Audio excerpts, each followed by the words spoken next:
известна ли цифра, сколько построено жилья для крымских татар за 22 года?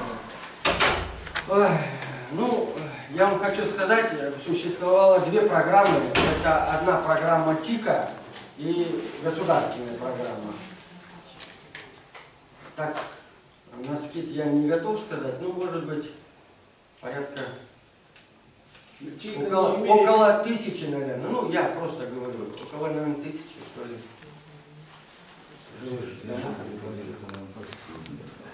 Вот в таком режиме. Вообще у вас есть цифра, сколько домовладений подвергнется воздействию?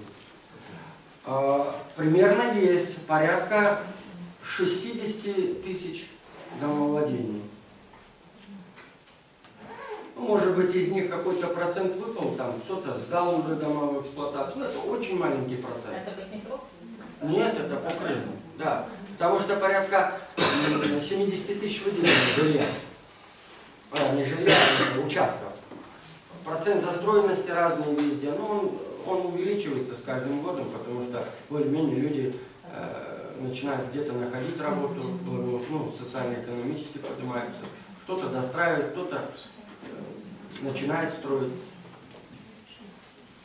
А там в этом документе, вот, где опись имущества, там вот веками, которые были сбережения крымских татар, тоже есть? Да. А в 90-х годах, вот, допустим, на книжках заморозили деньги, опять людей выкинули лет на 20 назад, тоже есть?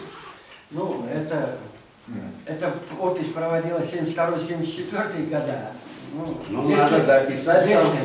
Если это уже он. Янукович час он перед выборами обещает вернуть По 1000 гривен. по 1000 гривен.